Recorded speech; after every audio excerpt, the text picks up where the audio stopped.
ஏய் கூட்டமாக சேர்ந்து கும்மி அடிக்கிறீங்களாடா, இருக்கடா உங்களுக்குன்னு சண்முகம் சொல்லிட்டு போகிறாருங்க. அண்ணே இன்னைக்கு போகி, தேவையில்லாத பொருள்லாம் தூக்கி போட்டு வீட்டை சும்மா ஜம்முன்னு ரெடி பண்ணிடலான்னு சோழன் சொல்கிறாரு.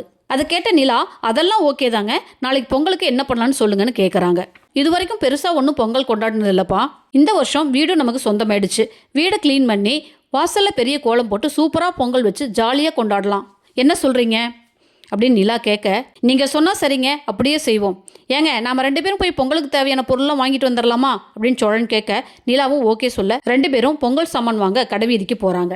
வானதி பாண்டி கடைக்கு வந்து ஆஸ் யூஷுவல் முறுக்க நொறுக்க, வானதி நாளைக்கு எங்கள் வீட்டில் பொங்கல் பண்டிகை கொண்டாடுறோம், நீ கண்டிப்பாக வா அப்படின்னு சொல்லி பாண்டி சொல்ல, கரும்பு தின்ன கூலியாங்கிற மாதிரி வானதி டபுள் ஓகே சொல்கிறாங்க. எதேச்சியாக வானதி பேக் எடுத்து பாண்டி பார்க்க, உள்ள பிஸ்கட் கடையிலேருந்து சாப்பிட்ற ஐட்டங்களாக இருக்குது. என்ன வானதி இது, பேக்குக்குள்ளே ஒரு பொட்டி கடையே வச்சுருக்கேன்னு சொல்ல, வானதி செல்லமாக பேக் இழுக்கிறாங்க. நம்ம சோழனும் நிலாவும் பொங்கலுக்கு தேவையான கரும்பு பொங்கல் சாமான் எல்லாம் வாங்கிட்டு காரில் வராங்க.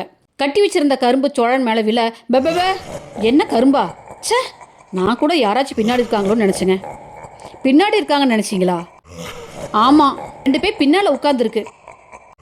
ஐயோ ஏங்க பேயெல்லாம் சொல்கிறீங்க, பயமாக இருக்குங்க. பயமாக இருக்கா? 12 மணிக்கு பேய் உலாத்துற நேரம்னு சொல்லுவாங்க. அப்போல்லாம் வண்டி ஓட்டும்போது பேய் முன்னாடி வந்து நின்றுமோ பயமுறுத்துமோ அப்படியெல்லாம் தோணாது ஏங்க? இனிமேல் எப்படிங்க ராத்திரியெல்லாம் வண்டி ஓட்டுவேன்? பேயெல்லாம் சும்மாங்க, கட்டுக்கதை, அதெல்லாம் நம்பாதீங்க. ஆமாம் நம்பாதீங்க. சரி அதை விடுங்க, நம்ம வேற பேசுவோம். ஆமாங்க, அந்த பேய் கதையே வேண்டான்னு சோழனும் சொல்கிறாரு.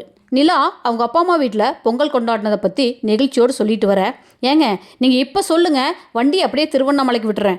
ஐயோ அதெல்லாம் வேண்டான்னு நிலா சொல்கிறாங்க. பாண்டிக்கடை வழியாக வந்த வானதியோட மாமா பாண்டியும் வானதியும் பேசிகிட்டு இருக்கிறத பார்த்துட்டு நேராக வானதி வீட்டுக்கு வராரு. வானதியோட மாமா, ஏன் மச்சான் வானதிக்கு சீக்கிரமாக கல்யாணம் பண்ணி வச்சிடலாம், இப்போ கூட அந்த மெக்கானிக் பை கடையில் தான் உட்காந்து பேசிகிட்டு இருக்கான்னு சொல்கிறாரு.